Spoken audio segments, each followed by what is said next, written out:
नमस्कार, भारत लाइव देख रहे हैं आप। बिहार में एनडीए गठबंधन में जो अभी फिलहाल परिस्थितियां बनी हुई हैं उसे आप किस तरह से एक्सप्लेन करना चाहेंगे? अगर बिहार सरकार के मंत्री और बिहार के सरकार के हिस्से बने लोगों की बात करें तो वो कह रहे हैं कि सब कुछ ठीक है, लेकिन मांझी जी के बयानों से कुछ और ही समझ में आ रहा है। मुकेश सहनी के बयानों में साफ तलखी नजर आ रही है। भाजपा के नेताओं ने जिस तरीके से मांझी और मुकेश सहनी को लेकर एक एक करके जो बयानों की श्रृंखलाएं लाई हैं उससे कुछ और समझ में आ रहा है।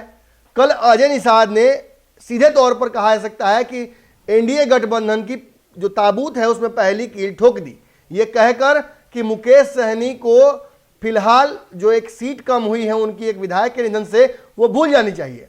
वहीं आज मांझी जी ने ब्राह्मणों के साथ भोज किया। इस भोज पर पत्रकारों ने प्रतिक्रिया ली अलग अलग पार्टियों की। इसी दौरान नीरज कुमार बबलू जो कि बिहार सरकार के मंत्री भी हैं और भाजपा कोटे के हैं, उन्होंने साफ तौर पर मांझी जी को एक चेतावनी दे दी है और कहा है अब राम राम कीजिए और अपने पुत्र जो कि बिहार सरकार में मंत्री हैं उनके भविष्य की चिंता कीजिए, क्योंकि अगर ये गठबंधन रहा तभी आपके पुत्र मंत्री रह सकते हैं। और आपके जहां तक बात है अपने व्यक्तिगत भविष्य की और बयानों की, तो आप अब राजनीति से अलग हो जाइए और राम नाम का भजन कीजिए ताकि जो आपका बुढ़ापा है वो कष्ट में ना कटे।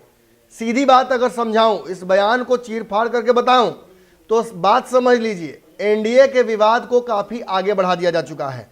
भाजपा चाहती तो इस मुद्दे पर चुप रह सकती थी।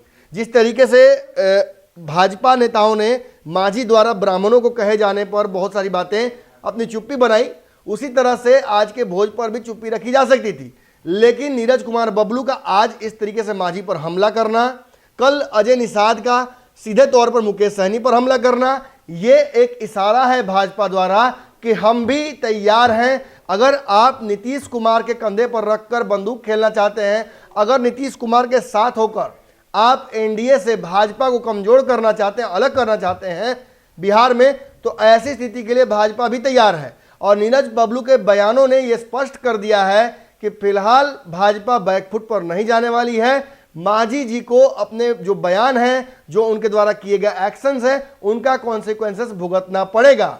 अब देखना होगा कि ये जो बयानों की श्रृंखला है कहां तक जाती है। अब तक हम लगातार प्रयास कर रहे हैं कि जीतन राम मांझी की पार्टी से इस बयान को लेकर कोई प्रतिक्रिया लें। जैसे ही कोई प्रतिक्रिया होगी तुरंत आप तक वो पहुंचाई जाएगी। लेकिन फिलहाल बड़ी खबर यह है कि भाजपा ने भी जो चुनौती है मांझी, मुकेश सहनी और कहीं ना कहीं जदयू की मिलीभगत की, उसे स्वीकार कर लिया है। अगली खबर में जल्दी ही मुलाकात करते हैं। अगर ये वीडियो पसंद आई और वह बिहार के राजनीति और बिहारियत से सरोकार रखेनी तो सब्सक्राइब बटन दबा के चैनल के सब्सक्राइब कर ली। ओजे एगो घंटी बा, ओकरा बटन दबा देला से कुल सटीक और मारक खबर रुआ मुफ्त में मिल जाई। अगर रुआ पत्रकारिता के हमनी के नया प्रयोग में सहयोग कर चाहतानी तो ज्वाइन बटन दबा दी। पेटीएम नंबर नोट कर ली 9386816700। धन्यवाद।